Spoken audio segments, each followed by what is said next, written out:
Hi friends, welcome to kitchen with Sujatha. ఈరోజు చాలా simple recipe అండి, టమోటా రైస్.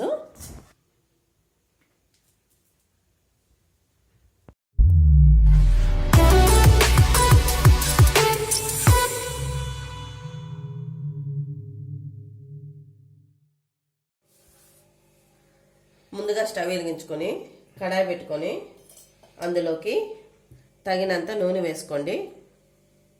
టమోటా రైస్ కండి, ఇది కొద్దిగా ఆయిల్ ఎక్కువగానే పడుతుంది.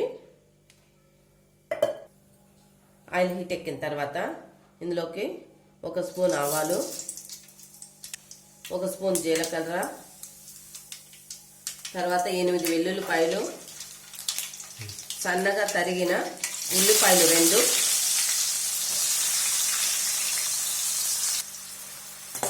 ఇలా వేసుకున్న తర్వాత 1 నిమిషం పాటు ఈ ఉల్లిపాయలను వెల్లుల్లిపాయలు బాగా మెత్తగా అయ్యేంత వరకు వేపుకోండి. ఇలా వేపుకున్న తర్వాత ఇందులోకి 1 రెమ్మ కరివేపాకు వేసుకోండి.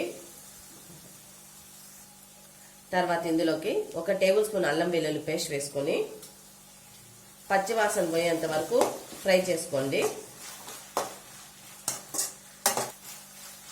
ఇలా ఫ్రై చేసుకున్న తర్వాత ఇందులోకి 2 పచ్చిమిర్చి చీలికలు వేసుకొని మరోసారి కలుపుకోండి.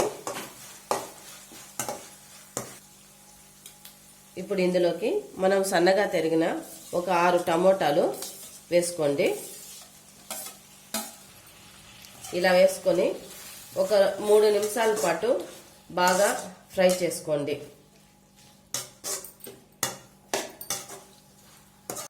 ఇప్పుడు ఇందులోకి తగినంత ఉప్పు వేసుకొని ఒకసారి ఫ్రై చేసుకొని ఇందులోకి కొద్దిగా ఇంగు వేసుకోండి. ఇలా వేసుకున్న తర్వాత మరోసారి కలుపుకొని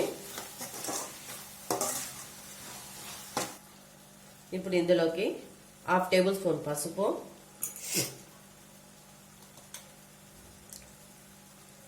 1 టేబుల్ స్పూన్ ధనియాల పొడి,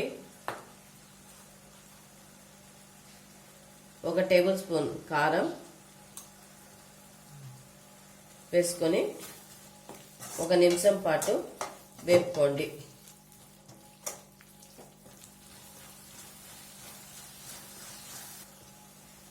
ఇందులోకి అలాగే Kashmiri chilli powder 1/2 table spoon వేసుకోండి. వేసుకొని ఒకసారి కలుపుకోండి. ఇప్పుడు ఇందులోకి 2 టేబుల్ స్పూన్ల దాకా పెరుగు వేసుకుందామండి. ఇలా వేసుకున్న తర్వాత ఒకసారి బాగా కలుపుకోండి.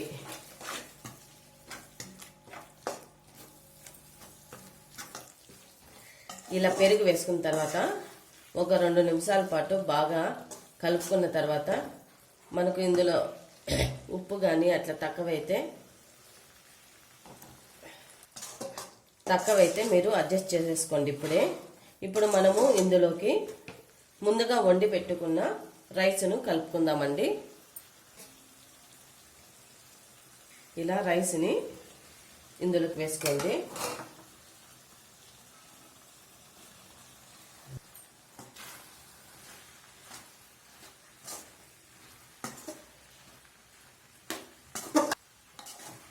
ఇలా రైస్ని కొద్దిగా వేసుకొని మనకు ఎంత కావాలో అంత కలుపుకోండి.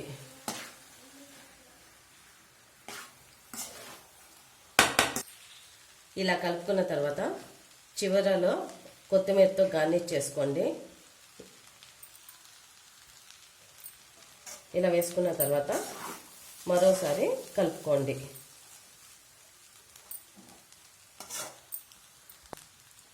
ఇప్పుడు స్టవ్ ఆపుకోండి.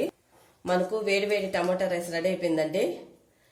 మీరు కూడా ఒకసారి ట్రై చేసి ఎలా వచ్చిందో కామెంట్ రూపంలో తెలియజేయండి. ఈ వీడియో కానీ నచ్చినట్లయితే లైక్ చేయండి, షేర్ చేయండి, సబ్స్క్రైబ్ చేసుకోవడం మాత్రం మర్చిపోవద్దు.